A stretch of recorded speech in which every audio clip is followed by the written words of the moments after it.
we want to go through a simple task of how to add users, specifically student, to Canvas. This screen is what you get when you log in to Canvas. There are many courses listed here because I have used it for many courses. We shall use it in this video to add a user to this course called the Canvas tutorial.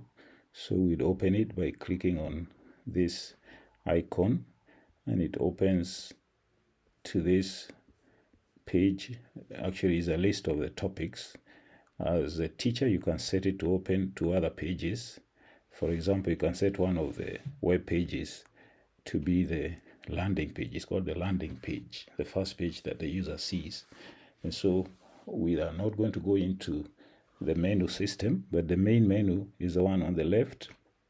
It's the Canvas navigation menu. It allows you to see all the items listed there. The ones that have an I that is crossed out are not visible to the student. That means the announcement is also not visible to the students, but it's okay. So to add a user, you need to select the people item here, the selection people. And once you do that, you see on the right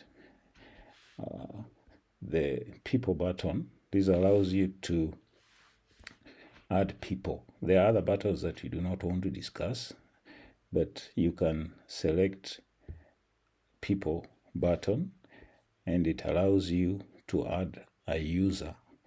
There are options up here: add users by email address, add users by login ID, SIS ID, which is actually the Student Information System ID.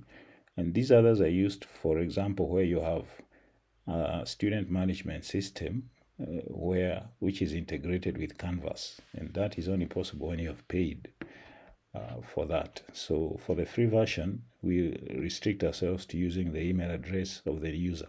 So the new user needs to have an active email address. They need to supply to you plus their names. And you'd add that email in this area, in this box. So for example, I will add a user by that email ID, which is one of my emails, and ensure there are no spaces or mistakes within that email, because if that happens, that email will not be delivered and the person will not be able to register. So select their sections if you have set up sections. So in my case, I've set up sections.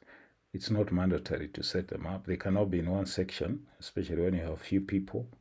In our case, we want to organize them in sections that correspond to their regions, which makes it easier to manage. So the TA, the teaching assistant, only has to deal with the students in their region, which makes their life much easier.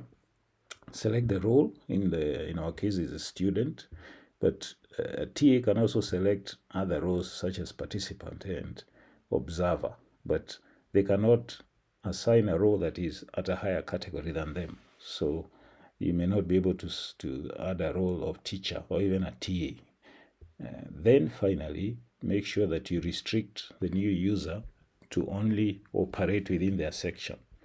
Because if you don't do that, this user can access other students in the system, and that can cause quite a bit of confusion for everybody. So once you've selected the right section, ensure it's the right one. Don't assign people to a section they don't belong to. Select the role, which in this case is student, and then restrict them to interact with users only in their section. Then you can also add multiple users by using a comma separated list of emails. That means you place a comma there and add another email there. So in my case, I have one. So the best thing is to edit that list in a text editor. Make a list, put the commas, and then copy and paste here, so you don't have to retype it.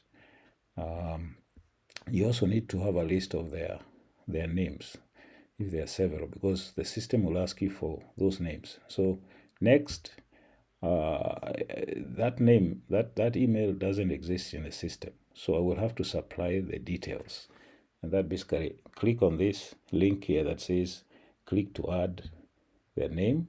Click in there until you can see the cursor flashing, and then type the name of the user, whatever the user name is, the official name, because these records will be used, for displaying their grades and stuff like that. So some people, when they register on their own, they use some nickname or some other strange name, and it becomes difficult to find out who exactly is this person, because they have not used their own name. So anyway, select their full name, and then go to the next window by clicking on next, and you now see their name, their email address, and so on.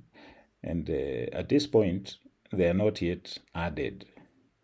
Yeah, so you add. If you get a list of users, then it may be a longer list, and you may be required to indicate which ones you want to add. But in this case, it's just one person. There isn't the option to make choices of who to add. I add that. I click on add users, and then they are now added. However, they must receive the email and accept the invitation. So it says that John Doe is pending, which means the email has gone to them, but they have not responded in that email to accept the invitation.